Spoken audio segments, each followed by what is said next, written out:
Until 4 अक्टूबर 2024 मतलब 2 दिन पहले आईआरसीसी ने PGWP मतलब पोस्ट ग्रेजुएशन वर्क परमिट से रिलेटेड कुछ मेजर चेंजेस किए हैं। और अगर फ्यूचर में आप as an international student Canada आने की प्लानिंग कर रहे हो तो इन चेंजेस के चलते हो सकता है देयर इज अ पॉसिबिलिटी कि आपको अपना पोस्ट ग्रेजुएशन वर्क परमिट ना मिले। और ऑलरेडी अगर कनाडा के अंदर आप एज एन इंटरनेशनल स्टूडेंट पढ़ाई कर रहे हो तो ये चेंजेस आपको डायरेक्टली या फिर इनडायरेक्टली इंपैक्ट कर सकते हैं। तो ये वीडियो आप सबके लिए बहुत ही ज्यादा इंपॉर्टेंट होने वाली है, तो एंड तक देखना। So now without wasting any more time in सारे चेंजेस के बारे में बात करते हैं। Let's get started with this video. अब सबसे पहला जो चेंज है वो तो ऑलरेडी सबको पता है, थोड़े दिन पहले ही अनाउंसमेंट हो गई थी, मैंने वीडियो बनाई थी कि 1 नवंबर 2024 के बाद अगर आप कनाडा के अंदर अपना post graduation work permit apply करते हो तो आपको अपनी लैंग्वेज एबिलिटीज प्रूव करनी पड़ेंगी। पहले स्टडी वीजा और PR के लिए करना होता था ये काम, अब आपको PGWP के लिए भी ये काम करना होगा। ये मिनिमम रिक्वायरमेंट होने वाली है। अगर आप कॉलेज से पढ़ाई करते हो तो आपको मिनिमम CLB 5 स्कोर करना होगा, और अगर आप यूनिवर्सिटी से पढ़ाई करते हो तो आपको मिनिमम CLB 7 स्कोर करना होगा। अब इससे रिलेटेड दो कंफ्यूजन्स थी काफी सारे स्टूडेंट्स को।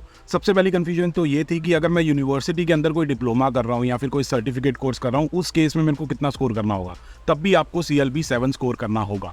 दूसरी कंफ्यूजन ये थी कि कौन कौन से एग्जाम्स हम दे सकते हैं अपनी लैंग्वेज एबिलिटीज प्रूव करने के लिए। तो IRCC ने ये भी अपडेट कर दिया है कि इंग्लिश के लिए आप 3 एग्जाम्स दे सकते हो, PT, सेल्पिप और IELTS। और फ्रेंच अगर आप प्रूव करना चाहते हो तो उस केस में आपको TEF या फिर TCF देना होगा। और CLB 5 CLB 7 का क्या मतलब होता है वो आपको स्क्रीन पे दिखाई दे रहा होगा, बाकी कमेंट करके आप पूछ सकते हो, मैं कमेंट्स में भी आंसर कर दूंगा। अब यार जो अगला चेंज है ना वो काफी ज्यादा खतरनाक और बहुत बड़ा है, मतलब बहुत सारे स्टूडेंट्स को वो इम्पैक्ट कर सकता है। तो बेसिकली कनेडियन गवर्नमेंट ने ना 5 कैटेगरीज बताई हैं: health care, transport, trade, STEM और एग्रीकल्चर। तो बेसिकली 1 नवंबर 2024 के बाद या फिर उसी दिन अगर आप अपना कनाडा का स्टूडेंट वीजा अप्लाई करते हो और आपने जो कोर्स सिलेक्ट किया है वो इन 5 कैटेगरीज के अंडर नहीं आता है, तो उस केस में भाई साहब आपको post graduation work permit Canada का नहीं मिलेगा अपनी पढ़ाई कंप्लीट करने के बाद, मतलब आप एलिजिबल भी नहीं होगे। तो सिंपल सी बात है, अगर 1 नवंबर 2024 के बाद आप अपना कनाडा का स्टडी वीजा अप्लाई करने वाले हो तो मेक श्योर आपका जो कोर्स है वो इन 5 कैटेगरीज के अंडर फॉल करता हो। ये जो 5 कैटेगरीज हैं ये कनाडा की लॉन्ग टर्म शॉर्टेज में आती है। अब इस रूल के अंदर एक एक्सेप्शन जरूर है कि अगर आप किसी यूनिवर्सिटी से कोई बैचलर्स डिग्री या फिर मास्टर्स डिग्री या फिर PhD करते हो तो आप किसी भी फील्ड ऑफ स्टडी में अपनी पढ़ाई करो, कोर्स करो, कोई दिक्कत की बात नहीं, आपको अपना पोस्ट ग्रेजुएशन वर्क परमिट जरूर मिलेगा। लेकिन अगर आप किसी यूनिवर्सिटी के अंदर कोई डिप्लोमा सर्टिफिकेट कोर्स करते हो या फिर कॉलेज के अंदर कोई डिप्लोमा या सर्टिफिकेट करते हो तो उस केस में आपका जो कोर्स है, आपकी जो फील्ड ऑफ स्टडी है वो इन 5 कैटेगरीज के अंडर जरूर फॉल करनी चाहिए अगर आप अपना पोस्ट ग्रेजुएशन वर्क परमिट लेना चाहते हो। अब आप में से काफी सारे लोग कमेंट करके पूछोगे कि भाई मैं ऑलरेडी कनाडा के अंदर अपनी पढ़ाई कर रहा हूँ, PGWP अप्लाई करने वाला हूँ, या फिर मेरा ऑफर लेटर आ गया, स्टडी वीजा अप्लाई नहीं किया है, या फिर ऑलरेडी स्टडी वीजा अप्लाई कर चुका हूँ।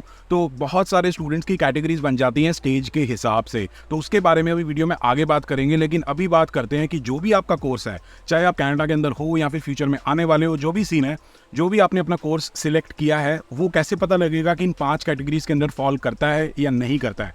वो पता करने के लिए सीधा कंप्यूटर के अंदर चलते हैं। सिंपली क्या करना है, गूगल पे जाना है और वहां पे सर्च करना है CIP कोड्स 2021।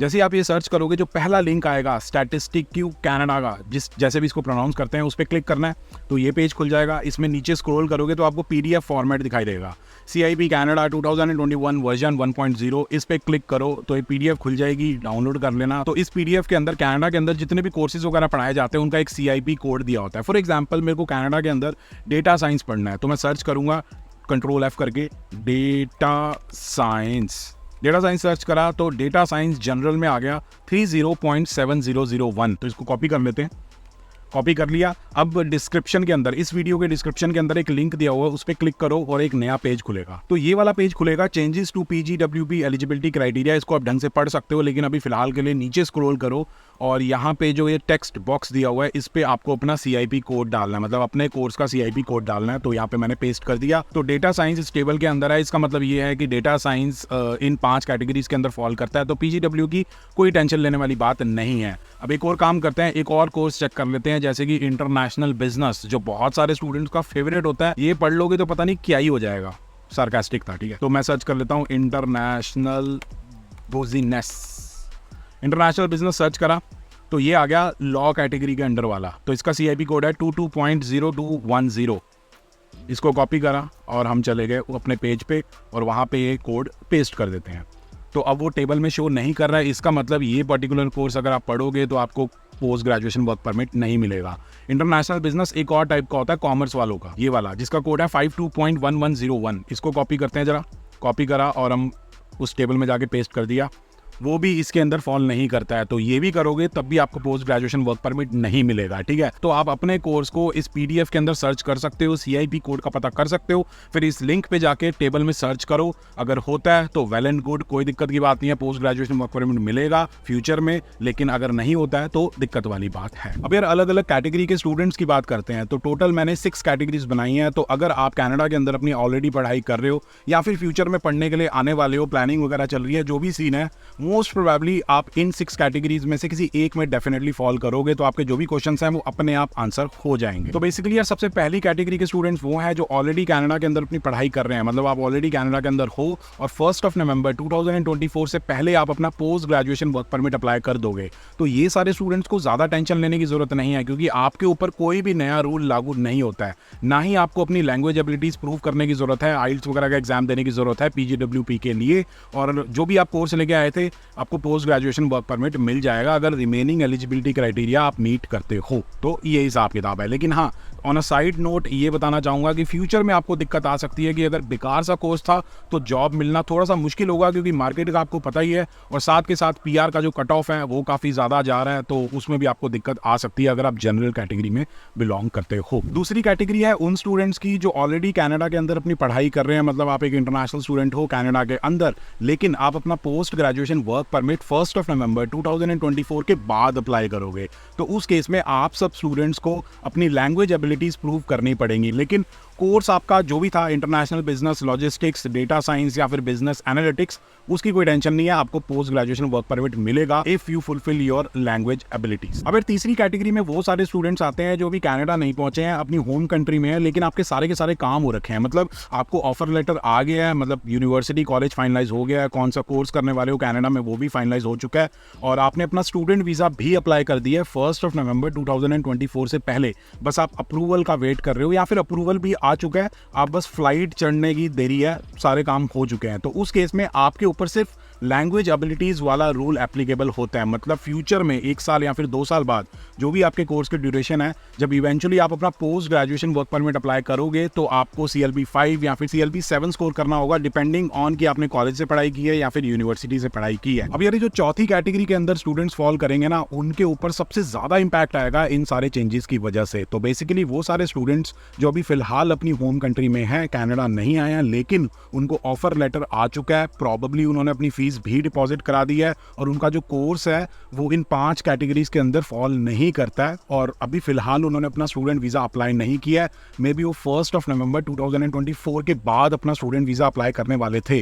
तो भाई आपके पास 2 ऑप्शंस हैं, या तो 1 नवंबर 2024 से पहले अपना स्टूडेंट वीजा अप्लाई कर दो, ताकि जो भी आपका कोर्स है उससे आपको पोस्ट ग्रेजुएशन वर्क परमिट मिल जाए, या फिर अपना कोर्स आप चेंज करा लो। मेरे पर्सनल ओपिनियन में अगर कोर्स चेंज करा लेते हो तो अच्छी बात है, क्योंकि अगर आपका कोर्स इन 5 कैटेगरीज में फॉल नहीं करता है तो मतलब कोर्स की कोई खास वैल्यू नहीं है, प्रॉबेबली फ्यूचर में जॉब वॉब नहीं मिलेगी या फिर PR में आपको दिक्कत आ सकती है। अगली कैटेगरी के अंदर वो सारे स्टूडेंट्स आते हैं जिनकी अभी प्लानिंग चल रही थी, कोई ऑफर लेटर नहीं, कुछ फाइनलाइज नहीं हुआ है, अभी बस वो सोच रहे थे। तो उनको मैं सजेस्ट करूंगा कि थोड़ा और सोचो, ढंग से रिसर्च करो, ढंग के कोर्सेज लेके आओ। पिछले 3 सालों से जब से चैनल स्टार्ट किया है, मैं यही कह रहा हूँ कि भाई अच्छे कोर्सेज लेके आओ कनाडा में, ताकि यहाँ पे आप अपना फ्यूचर बना सको। अगर टुच्चे से बेकार से कोर्सेज लेके आओगे तो इवेंचुअली यहाँ पे स्ट्रगल करोगे, परेशान होगे, फिर बोलोगे कनाडा में ये प्रॉब्लम है, वो प्रॉब्लम है। ठीक है, तो आपके पास तो दुनिया जान का टाइम है, तो ढंग से अपनी प्लानिंग और रिसर्च करो। लेकिन हाँ, आपके ऊपर ये दोनों रूल लागू होंगे फ्यूचर में। अब अगली कैटेगरी उन स्टूडेंट्स की आती है जो ऑलरेडी कनाडा के अंदर अपनी पढ़ाई कर रहे हैं, लेकिन वो 1 साल का कोर्स लेके आए थे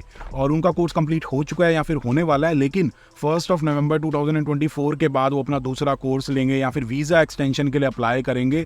तो IRCC ने ऐसे स्टूडेंट्स के लिए कुछ स्पेसिफिक नहीं बताया, तो मेरी तरफ से पर्सनल सजेशन यही रहेगी कि भाई सेफ साइड पे खेलो, अपना दूसरा कोर्स वो सिलेक्ट करो जो इन 5 कैटेगरीज के अंदर फॉल करता है, ताकि कोई आपको दिक्कत ना आए अपने पोस्ट ग्रेजुएशन वर्क परमिट में। और ऑब्वियसली आप 1 नवंबर के बाद अपना PGWP अप्लाई करोगे, क्योंकि अभी तो एक और कोर्स करना है ना, तो लैंग्वेज एबिलिटीज तो प्रूव करनी ही होंगी। और सारे के सारे स्टूडेंट्स को मैं ये बोलना चाहूँगा, जिनको भी अपनी लैंग्वेज एबिलिटीज प्रूव करनी है, सीरियस होके ढंग से अपना आइल्स का या फिर PTE का या फिर सेल्फिप का एग्जाम देना, ताकि फ्यूचर में जब आप अपनी PR अप्लाई करोगे तो सेम स्कोर को आप यूज कर पाओ। ऐसा ना हो कि दोबारा से आप अपना आइल्स का एग्जाम दे रहे हो कि भाई PR के पॉइंट्स नहीं बन रहे। अब यार फटाफट से बात कर लेते हैं कि इन चेंजेस की वजह से क्या इंपैक्ट आ सकता है। तो मेरे पर्सनल ओपिनियन में कोई बहुत ही मेजर इंपैक्ट नहीं आ जाएगा कि भाई साहब एकदम दुनिया बदल जाएगी। इन 966 कोर्सेज में से कोई भी एक कोर्स ले आओ तो भाई साहब जॉब की तो कोई टेंशन ही नहीं, सारी चीज़ें हो जाएंगी। ऐसा नहीं होने वाला। इन सारे कोर्सेज में भी बहुत सारे ऐसे कोर्सेज हैं जो बस अब नाम के कोर्सेज होते हैं, उसमें कुछ खास पढ़ाया नहीं जाता। जो कॉलेजेस हैं उनका भी इन कोर्सेज को पढ़ाने में ज़्यादा खर्चा नहीं होता, प्रॉफिट अच्छा होता है। तो कॉलेजेस कंसल्टेंट्स को यही बोलेंगे कि भी स्टूडेंट्स को ये पर्टिकुलर कोर्सेज पुश करो ताकि स्टूडेंट्स वो लेके आएँ, कॉलेजेस का खर्चा कम हो, प्रॉफिट बढ़िया हो। तो मेरे पर्सनल ओपिनियन में बहुत ज़्यादा कुछ होने वाला है नहीं। लेकिन हाँ, पीआर के पॉइंट ऑफ व्यू से देखें तो ये जो 5 कैटेगरीज हैं, ये एक्सप्रेस एंट्री में अलग कैटेगरीज हैं जनरल से। इनके लिए जो सीआरएस कट ऑफ है वो थोड़ा सा कम आता है। तो पीआर पॉइंट ऑफ व्यू से देखा जाए तो स्टूडेंट्स को काफ़ी ज़्यादा फायदा होने वाला है, क्योंकि अब आपको कम स्कोर की ज़रूरत पड़ेगी जो भी इन कैटेगरी के कोर्सेज को लेके आएंगे, मतलब इन 966 कोर्सेज को लेके आओगे। ऑब्वियसली सभी आएंगे, क्योंकि कौन चाहेगा कि भाई मेरे को post graduation work permit future में ना मिले। तो मेरे हिसाब से ये थोड़ा सा इंपैक्ट होने वाला है। बाकी आप अपना ओपिनियन कमेंट सेक्शन में लिख के ज़रूर बता सकते हो। और हाँ, इनसे रिलेटेड कोई भी आपका क्वेश्चन है इन चेंजेस से रिलेटेड तो कमेंट में करके पूछ सकते हो। डेफिनेटली मैं वो आंसर करने की कोशिश करूँगा अगली वीडियो में। बाकी अगर आप लोगों को वीडियो पसंद आई तो please like share and subscribe, and as always stay healthy and keep hustling.